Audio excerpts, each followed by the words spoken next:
Muy bien, aquí lo que vamos a ver un poco es todo el tema de las vacunas y de las variantes virales, etcétera. Bueno, es un virus RNA y como todos los virus RNA varían. Quiere decir, no varían, quiere decir que en la división la división en la multiplicación, la RNA polimerasa contiene errores y aparecen mutaciones.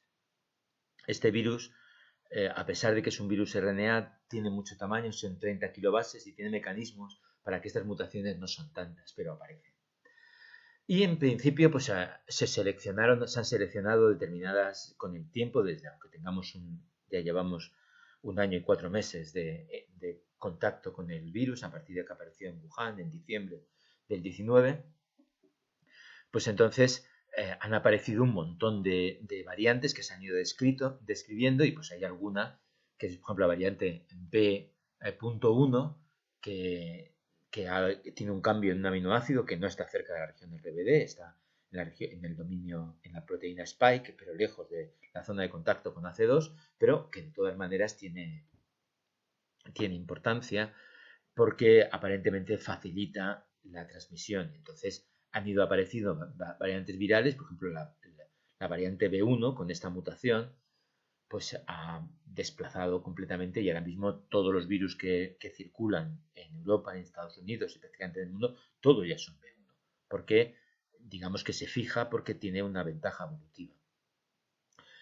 A partir de hace unos meses aparecieron notificaciones de mutaciones que se denominan una evolución convergente. ¿Eso qué ocurre? Que en diferentes partes del mundo, Reino Unido, Sudáfrica o Brasil, aparecen mutaciones en donde se conservan las mutaciones que son exactamente iguales en estas zonas del mundo y que no provienen unas de otras, sino que han aparecido de manera independiente. La evolución convergente es, por ejemplo, lo que se hace son las alas. Las alas es una evolución que lo hacen tanto invertebrados como vertebrados, porque convergen, pues porque ofrecen una ventaja evolutiva, pues poder estar fuera, poder despegar del suelo, poder acceder a cosas que estén altas, etcétera, etcétera.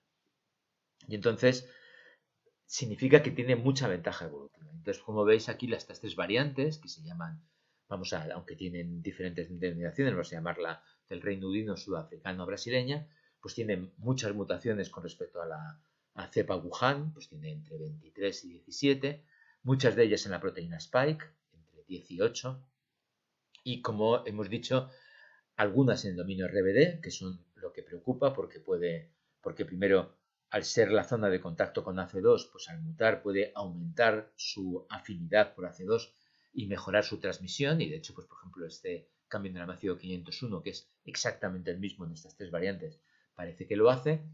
Y luego también hay otros cambios que están conservados, por ejemplo, la aminoácido 484 en la brasileña y sudafricana, no en la británica, que es la que ahora mismo está circulando por España y que se está convirtiendo en mayoritaria. Pues entonces esto tiene más que ver con poder sobrevivir quizá en condiciones de que haya anticuerpos, porque estos aminoácidos, como veremos, parece que tienen mucha importancia en la neutralización. Es decir, aunque el área de zona de contacto entre RBD y AC2 es amplia y podías pensar que un cambio en un aminoácido no iba a hacer que los anticuerpos disminuyeran su afinidad y pudieras disminuir la capacidad de neutralización, pues sí que ocurre. De todas maneras, esto es muy variable porque la zona de contacto es de decenas de aminoácidos que pueden intervenir directa o indirectamente y entonces realmente cada individuo reconoce una zona de RBD relativamente común pero con peculiaridades. Entonces estas mutaciones hacen que algunos individuos los anticuerpos neutralizantes cambien mucho y otros cambien menos. De hecho, como seguro que habéis oído, la variante que más parece modificar su inmunogenicidad y que puede escapar relativamente de los anticuerpos neutralizantes es la variante sudafricana.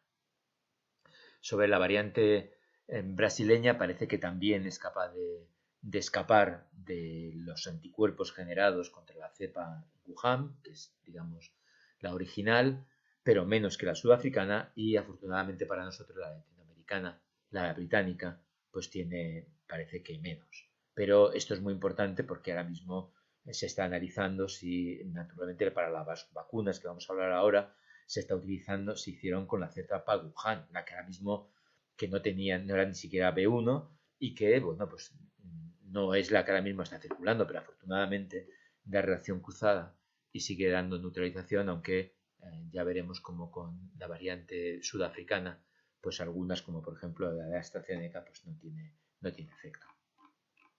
Para enfermedad leve, sí, para enfermedad grave. Muy bien, considerado esto, que es un tema complejo, vamos a ver qué es lo que nosotros queremos de una vacuna. Bueno, nosotros de una vacuna con una vacuna lo que queremos es protección. Queremos anticuerpos neutralizantes, queremos linfocitos T memoria, queremos linfocitos B memoria. Y bueno, pues aparentemente los linfocitos B memoria duran más tiempo que los anticuerpos neutralizantes, que las células plasmáticas de vida media larga, aunque yo os digo que vive lo mismo, aparentemente no es lo mismo. Y entonces con una vacuna, si tú consigues una concentración muy alta de anticuerpos neutralizantes, consigues una respuesta inmune que se llama esterilizante. Significa que realmente te infectas y ni siquiera aumenta la concentración de anticuerpos. Tienes tantos que todo funciona perfecto y lo eliminas rapidísimamente sin que llegue a ganglio y los linfocitos B memoria sean capaces de activarse. Cuando ya no es tan potente, pues tengo una neutralización parcial y puedo tener activación de linfocitos de memoria que aumentan el título de anticuerpos. Y entonces ese aumento del título de anticuerpos, pues dependiendo de cuánto haya, pueden ser importantes o no. Hay algunas enfermedades, por ejemplo en hepatitis B, en el que el tiempo que la infección tiene un periodo de incubación muy largo y entonces realmente aunque tú tengas una una concentración de anticuerpos muy baja con la vacuna, si estás vacunado, como tiene linfocitos B memoria y te infectas, normalmente te protege de la enfermedad, como veremos, es una enfermedad muy leve porque tarda tanto tiempo que da tiempo a que los anticuerpos se generen a partir de B memoria, haces suficiente concentración de anticuerpos y proteges. En cambio, para otras infecciones que son de curso más rápido, pues si no tienes suficiente concentración de anticuerpos, no te proteges. Enfermas, luego te protegerá para un futuro, pero te reinfectas. Luego, por tanto, es muy importante la concentración de anticuerpos, lo que se llama la concentración que se correlaciona con protección, que esa todavía se desconoce cuál es el COVID. Por otra parte, en el sistema inmune, como veremos, las vacunas son en piel, por tanto la producción de IgA que llega a mucosas no es buena. Entonces hay dudas sobre si realmente va a ser los pacientes vacunados van a poder eliminar completamente el virus, porque es una buena situación es que en la mucosa oral y del sistema respiratorio sabemos que llega IgG, que eso sí que se produce con la vacuna en piel, pero no llega IgA y entonces hay dudas de qué es lo que hará. Si simplemente podrá evitar la enfermedad grave y entonces aumente muchos asintomáticos que podrían tal vez transmitir la enfermedad o realmente que disminuya toda, tanto graves como asintomáticos y que, bueno, en una escala mucho más leve, pues que prácticamente proteja pues al 90% de la población. O que a lo mejor incluso protege más de enfermedad grave, pero no es que siga a la gente pudiendo infectarse pero no tenga clínicas, sino que no solamente protege de la enfermedad, sino que también puede proteger de la infección. Afortunadamente, los datos que ahora mismo disponemos hacen que estas vacunas que ahora mismo están en uso no solamente protejan de la enfermedad, sino que protegen de la infección. Porque aunque las vacunas no han tenido la eficacia, no se ha medido con si impide tener una PCR positiva, sintomática o asintomática, sino que buscaban evitar sintomáticos, que es lo que se suele hacer con vacunas, no preocupados de los asintomáticos, pero ahora mismo se están revisando datos, están haciendo análisis en poblaciones en que haya muchos vacunados, como por ejemplo en Israel, en la población que no es palestina, que entonces tiene unas tasas de cobertura enormes, pues entonces se están haciendo muchos estudios sobre si realmente también protege de la infección. Parece que afortunadamente eso es así. Muy bien, pues ¿qué vacunas tenemos? Bueno, pues seguro que vosotros lo habéis estudiado. Vacunas, vamos a verlo también mañana.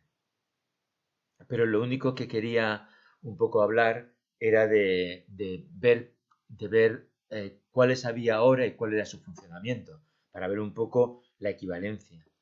Bueno, y entonces como como todos vosotros sabéis, pues hay vacunas ahora mismo que son vacunas RNA, que son de dos, Moderna y Pfizer.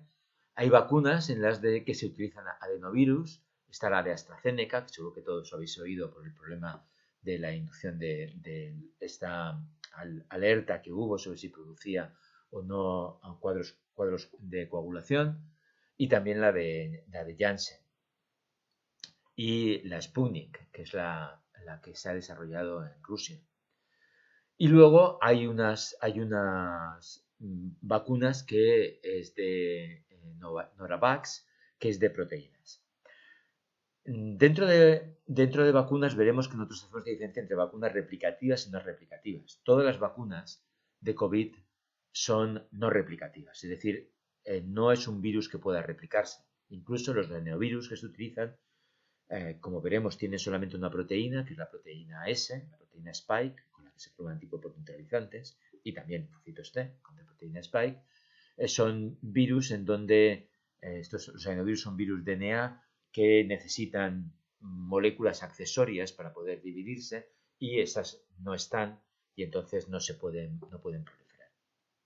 Por eso son vacunas seguras, pero se eliminan en poco tiempo y por eso habitualmente necesitan 2 dosis, con la primera general de memoria, con la segunda células plasmáticas de vida media larga, excepto la de Janssen, que solamente que funciona con una dosis y que bueno, puede tener diferentes situaciones. Pues, por ejemplo, como estos virus están relativamente cambiados, son diferentes, este es el serotipo 26 de adenovirus humano, pues que tenga diferente susceptibilidad de infectar células. Fijaros que los adenovirus suelen infectar células en sistema respiratorio.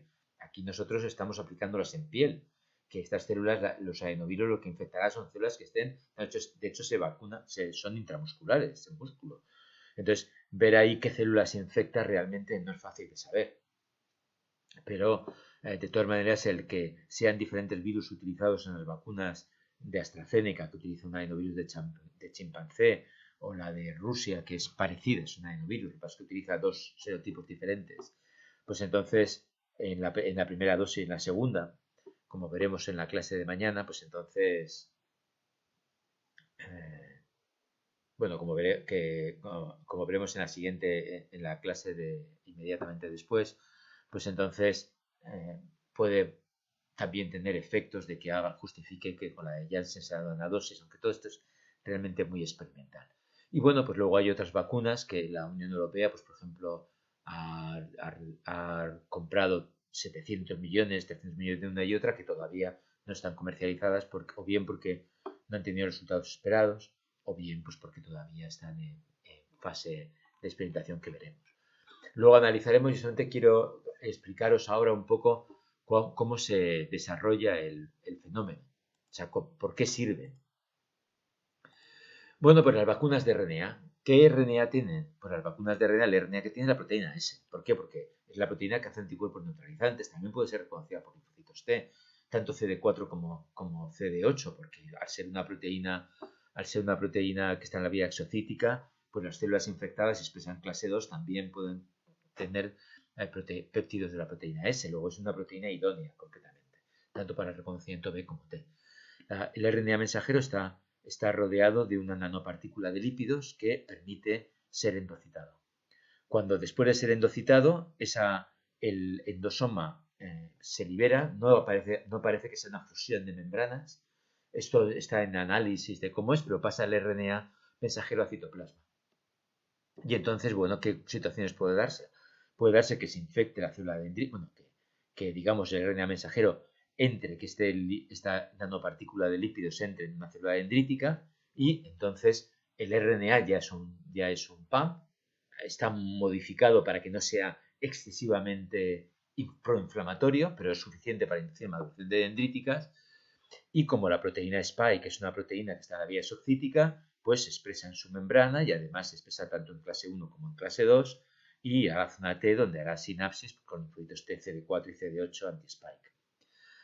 También probablemente se supone que no solamente va a infectar células dendríticas, infectará otras células todavía por definir, musculares, fibroblastos, cosas que estén en músculo, se formarán cuerpos apoptóticos que contendrán la proteína S, porque habrá habido transcripción, también será cogido por células dendríticas que la presentarán en clase 1 y clase 2. Y por otra parte, llegan los linfocitos. Y por otra parte, y aquí tenemos la activación T. ¿Cómo es la activación B? Bueno, pues en principio podríamos creer que van a llegar las células, pero sabemos que las células no llegan a la zona B de ganglio. Quizá los macrófagos sí que lleguen. Eso es un tema complejo en que no tenemos tiempo. Es un tema como para el doctorado o máster. Pero también pueden ser los cuerpos apoptóticos, porque como la proteína S es una proteína que está en la membrana de la célula infectada, los cuerpos apoptóticos tienen la proteína S en su superficie y por tanto puede ser perfectamente reconocida por linfocitos B que endocitan todo el cuerpo apoptótico y pueden presentar péptidos de S como lo hacen las células dendríticas, haber cooperación TB y entonces producirse pues tanto linfocitos T efectores como anticuerpos con capacidad neutralizante. Normalmente no de isotipo IgA porque se dan en piel. ¿Cómo es la vacuna de adenovirus? Pues la vacuna de adenovirus es el adenovirus es humano que se le mete, es un virus DNA, pues se le mete el DNA viral.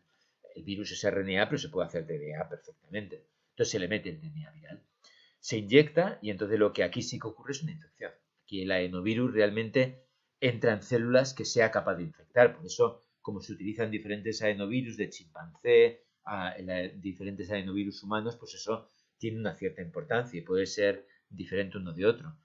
Pero puede infectar. ¿Qué células puede infectar? Pues de nuevo lo mismo. Puede infectar células dendríticas, quizás sí. La infección de células dendríticas haría que se produjeran proteínas de adenovirus. Claro, pero el adenovirus no se puede replicar, pero sí que puede transcribirse a RNA mensajero y traducirse. Hay proteínas de adenovirus, pero también la proteína S. La proteína S se puede presentar en clase 1 y clase 2. También probablemente células infectadas, aunque luego no se replique, hay PAMs y pueden morir por piroptosis, se pueden formar cuerpos apoptóticos que también pueden ser cogidos por células dendríticas y los cuerpos apoptóticos con la proteína S en superficie pueden llegar a la zona B de ganglio, haber cooperación TB y pues producirse un fenómeno parecido al de RNA mensajero. Hay una vacuna que es una proteína que es solamente de proteínas y podríamos decir que se purifica la proteína S, pero la proteína S no es tan fácil de purificar porque está en un entorno, la proteína S del virus no hay muchos, son de 100 moléculas y además tiene una región transmembranosa. Entonces la empresa ha hecho una cosa, tiene un vídeo precioso en donde lo que ha hecho ha sido meter el DNA en un baculovirus que infecta células de insecto.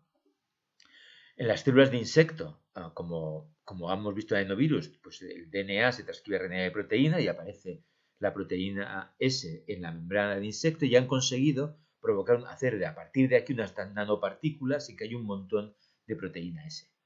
Entonces esa proteína S sí que llega tal cual a la zona B de ganglio y es reconocida por linfocitos B anti-S, es cogida por células dendríticas, necesita adyuvante para poder inducir la maduración, las demás no porque tenían PAMs del adenovirus o el propio RNA, que sea un PAM. Aquí no hay PAMs, es una proteína, eso no tiene PAM, necesita un adyuvante que han diseñado también esta misma casa farmacéutica. Las células dendríticas hacen sinapsis con linfocitos TCD4 solos, suficientes como para cooperar con linfocitos B y se forman anticuerpos contra SPIKE con capacidad neutralizante. Muy bien, con esto terminamos este vídeo.